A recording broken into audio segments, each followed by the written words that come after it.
Hi, ഇന്ന് ഒരു paneer മസാലക്കറിയാണ് prepare ചെയ്യുന്നത്. അതിനാവശ്യമായിട്ടുള്ള ഇൻഗ്രീഡിയൻസ് എന്തൊക്കെയാണെന്ന് നോക്കാം. 200 ഗ്രാംസ് ഉണ്ട്. പനീർ കട്ട് ചെയ്ത് വെച്ചിട്ടുണ്ട്. 2 ഓണിയൻസ്, ടൊമാറ്റോസ്, കറി ലീവ്സ്, ജിഞ്ചർ, വെളുത്തുള്ളി, ഏലക്ക, ഗ്രാമ്പു, കുറച്ച് കാഷ്യൂ നട്ട് സോക്ക് ചെയ്ത് വെച്ചിട്ടുണ്ട്. ഒരു പാനിലേക്ക് അല്പം നെയ്യ് ഒഴിച്ചു കൊടുക്കുക. അതിലേക്ക് നമുക്ക് പനീർ കഷ്ണങ്ങളിട്ട് ഫ്രൈ ചെയ്തെടുക്കാം.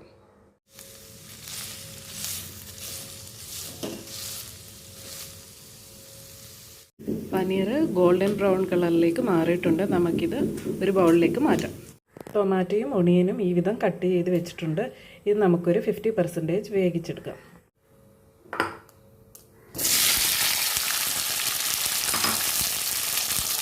ഇത് വെന്ത് വന്നിട്ടുണ്ട്. ഇത് നമുക്കൊന്ന് തണുപ്പിച്ചെടുക്കാം. ഈ ഹാഫ് കുക്ക് ചെയ്ത ടൊമാറ്റോയും ഒണിയനും നമുക്ക് ഒരു മിക്സി ജാറിലേക്ക് ഇട്ട് കൊടുക്കാം. ഇതിനോടൊപ്പം വെളുത്തുള്ളിയും ഇഞ്ചിയും ഗ്രാമ്പു, ഏലക്ക ഇവ കൂടെ ചേർത്ത് അരച്ചെടുക്കാം. ഇതുപോലെ പേസ്റ്റ് രൂപത്തിൽ അരച്ചെടുക്കാം. ചൂടായ പാനിലേക്ക് ഒരു ബേ ലീഫും ജീരകവും ചേർത്ത് കൊടുക്കാം. ഇത് ആവശ്യമുള്ളവർ മാത്രം ചേർത്താൽ മതി.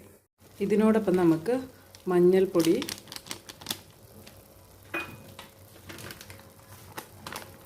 മുളക് പൊടി,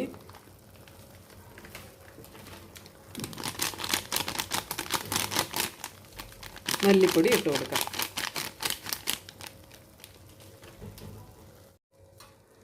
നന്നായി മിക്സ് ചെയ്ത് ഒരു 2-3 മിനിറ്റ് വേവിച്ചെടുക്കാം ഈ ഗ്രേവി നമുക്ക്. ഇതിലേക്ക് നമുക്ക് ആവശ്യത്തിന് ഉപ്പും വെള്ളവും ചേർത്ത് കൊടുക്കാം.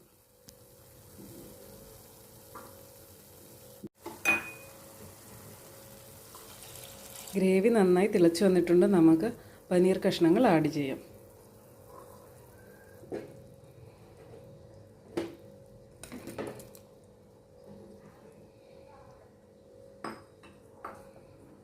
അതിനോടൊപ്പം നമുക്ക് കുറച്ച് ഗരം മസാലയും കാഷ്യൂ പേസ്റ്റും ആഡ് ചെയ്ത് കൊടുക്കാം. കറി റെഡിയായി വന്നിട്ടുണ്ട്. മസാല ഞാനിവിടെ വളരെ കുറച്ചാണ് ഉപയോഗിച്ചിരിക്കുന്നത്. നിങ്ങളുടെ ടേസ്റ്റിനനുസരിച്ച് മസാല ഉപയോഗിക്കാം. ഇനി നമുക്ക് മല്ലിയില ഇട്ട് കൊടുക്കാം. സ്റ്റൗ ഓഫ് ചെയ്യാം. കറി റെഡിയായിട്ടുണ്ട്. പ്രോസസ്സ് അല്പം ലോങ് ആണെങ്കിലും പനീറിൻ്റെ മാക്സിമം ടേസ്റ്റ് കിട്ടും ഈ കറിക്ക്.